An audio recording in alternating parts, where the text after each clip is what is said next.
अच्छा जी, इस वक़्त पाकिस्तान की अवाम के लिए और सब लोगों के लिए एक बड़ी खुशखबरी है। 40 साल बाद हमारे मुल्क में फाइनली ओलंपिक्स की तरफ से गोल्ड मेडल आ रहा है। अब ये जो गोल्ड मेडल आ रहा है, इस गोल्ड मेडल को अपने नाम किया है अरशद नदीम ने जेवलिन की गेम में। एक ऐसी गेम जिसका रिकॉर्ड अरशद नदीम ने अपना खुद ही तोड़ा एशियन गेम के बाद, अपने ही रिकॉर्ड को तोड़कर 92.97 मीटर लंबा निशाना बांधकर इंडिया के प्लेयर को हराया, जिसने 89 समथिंग कुछ किया था।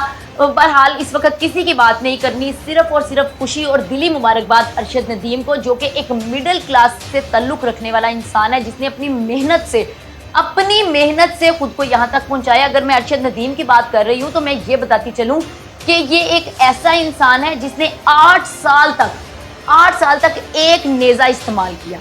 उस एक नेज़े के ज़रिए हमारी जो मैनेजमेंट थी ना गेम की, वो उसको नेज़ा नहीं नया दिलवा सकी। इस एक नेज़े के ज़रिए उसने 8 साल गुजारे और कई मेडल्स जीते, अपने नाम किए, अपने मुल्क का नाम रोशन किया। और 8 साल बाद जब वो नेज़ा फाइनली अब टूटा तो उसको लेके देने वाला कौन था? उसने कहा कह के एक स्पॉन्सर ने स्पॉन्सर किया उसे, मतलब कि उसको किसी ने लेके दिया। हमारे मुल्क में इतना पैसा नहीं, 8 से 9 लाख का एक उसका नेज़ा आता है, जो कि उसको लेके देने वाला कोई नहीं था। फिर अगर मैं बात करूँ ना इंडिया की, तो इंडिया के पास प्लेयर एक है और उस एक प्लेयर को इंडियन मैनेजमेंट ने, स्पोर्ट्स मैनेजमेंट ने 150 नेज़े लेकर दिए हुए। ये हालात है हमारी स्पोर्ट्स के, ये हालात हैं। ये उस लड़के की मेहनत है जिसने मिडिल क्लास फैमिली से उठकर ओलंपिक्स तक गया और 40 साल बाद फाइनली गोल्ड मेडल लेकर अपने मुल्क में वो इंसान वापस आएगा। वरना ये जो मैनेजमेंट साथ गई थी ना, जिसका वापस आके जी हमारे मुल्क के बड़े बड़े लोगों ने पोस्टमार्टम करना था, 7 लोगों की टीम, इतने बड़े 24 करोड़ से 25 करोड़ की आबादी के कुल दस्ते में से ना 7 प्लेयर्स गए।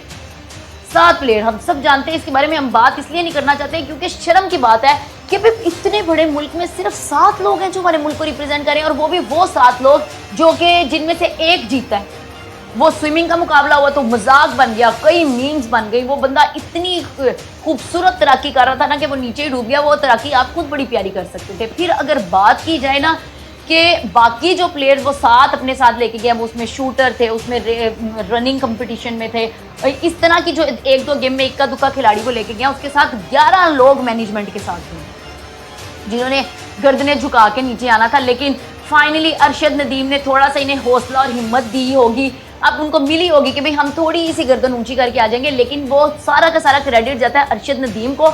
उस मैनेजमेंट को देखें जो 7 प्लेयर्स के साथ 11 बंदे गए होंगे, सिर्फ किस लिए? सैरो तफरी के लिए। जो तस्वीरें खींच के सारी पब्लिक को दिखा रहे हैं और लगा रहे हैं, ये इसलिए ये लोग साथ गए हैं। फिर आप अपने प्लेयर्स को जो है वो फैसिलिटी प्रोवाइड नहीं कर रहे, उनको फाइनेंशियली सपोर्ट नहीं कर रहे कि वो अपनी ज़रूरत की चीज़ खुद खरीद सके। मतलब हमारे प्लेयर्स इतने गरीब हैं फाइनेंशियली कि वो अपने लिए जो है ना वो चीज़ खुद नहीं खरीद सकते। फिर वो तैराकी वाला आया सीन, उसमें इतना मजाक मुल्क का बन के रह गया। मतलब कोई भी गेम ऐसी नहीं थी जिसमें आगे जा रहे हैं। 11 अगस्त 1984 को जो है हॉकी, मतलब हमारी जो कौमी खेल है हॉकी में, हम लोग गोल्ड लेकर पाकिस्तान लौटे थे। अब 40 साल बाद जो है फाइनली ये तमगा गोल्ड मेडल जो है ये अरशद नदीम अपने साथ मुल्क में लेकर आएगा, जिसका रिकॉर्ड कोई तोड़ नहीं सका। अब बात ये है कि हैं सिर्फ ये गेम्स, लेकिन ये गेम्स क्या हैं? ये गेम्स सकाफत को रिप्रेजेंट करती हैं, लोगों को रिप्रेजेंट करती हैं, हमारे मुआशरे को रिप्रेजेंट करती हैं, सारे मुल्क को रिप्रेजेंट करती हैं। हमारे लिए इतना टाइम गुजर गया है, एक मतलब के 20 साल एक बंदे ने, जो कि गेम्स के बारे में जानता भी नहीं था, वो ओलंपिक्स चला रहा है हमारे मुल्क में।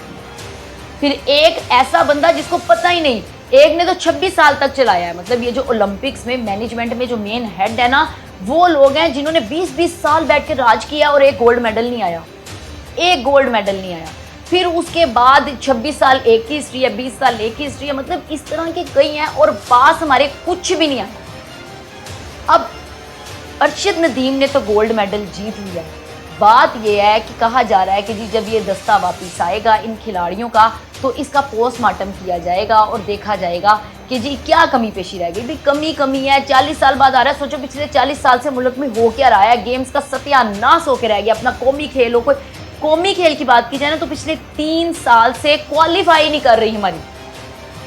जब तक हॉकी वो सिंपल चल रही थी, गुल्ली डंडे की तरह, तब तक खेलते रहे और जीते। जब उसमें जिद्दत की बात आई, जहाँ साइंस टेक्नोलॉजी की बात आई ना, हमारा मुल्क कोने में खड़ा नजर आता है। तो यही हाल हुआ कुछ हॉकी का भी। तो बस बात सिर्फ एंड पे इतनी है, सिर्फ और सिर्फ हकदार है अरशद नदीम आज की मुबारकबाद का, जिसने पब्लिक को ये खुशी दी है और फाइनली ओलंपिक्स की तरफ से जो है वो गोल्ड मेडल लेके वो इंसान घर आए।